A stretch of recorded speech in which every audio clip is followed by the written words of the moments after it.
மகரம் ராசி நவம்பர் 9 முதல் நவம்பர் 15 வரை வாராந்திர ஜாதகம். குரு உங்கள் சந்திர ராசியின் 7வது வீட்டில் பெயர்ச்சிப்பார். இதன் விளைவாக இந்த வாரம் உங்களுக்கு சிறிய உடல்நலப் பிரச்சினைகள் ஏற்படலாம். இருப்பினும் இந்த நேரத்தில் பெரிய நோய்கள் எதுவும் எதிர்பார்க்கப்படுவதில்லை. எனவே நீங்கள் மிகவும் அதிர்ஷ்டசாலியாக இருப்பீர்கள்.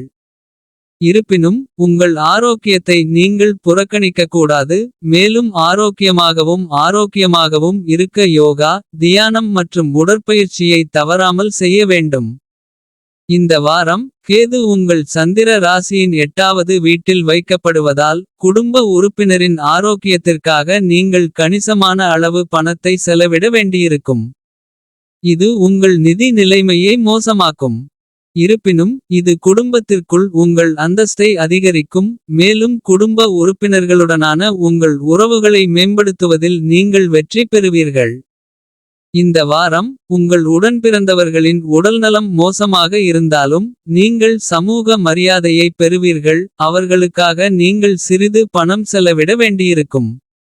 இருப்பினும் இந்த நேரத்தில் உங்கள் குடும்ப பொறுப்புகளை நிறைவேற்றுவது வீட்டில் உங்களுக்கு மரியாதையை பெறும்.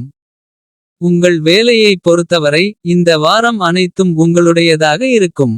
இந்த நேரத்தில் அதிர்ஷ்டம் உங்கள் பக்கம் இருக்கும். நீங்கள் மேற்கொள்ளும் எந்தவொரு பணியையும் எந்த தடையும் இல்லாமல் முடிப்பதில் நீங்கள் வெற்றி பெறுவீர்கள் என்பதை உறுதி செய்கிறது.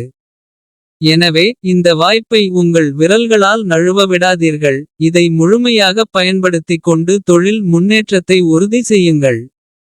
உங்கள் ராசியில் பிறந்த மாணவர்கள் இந்த நேரத்தில் ஒவ்வொரு பாடத்திலும் சாதகமான பலன்களை காண்பார்கள்.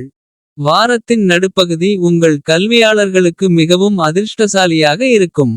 இந்த நேரம் உங்கள் படிப்பில் அதிக கவனம் செலுத்தும். இதனால் நீங்கள் சிறப்பாகச் செயல்பட்டு உங்கள் ஆசிரியர்களின் இதயங்களை வெல்ல முடியும். இந்த வாரம் பரிகாரம் ஓம் வாயுபுத்ராய நமஹ என்று தினமும் 44 முறை உச்சரிக்கவும்.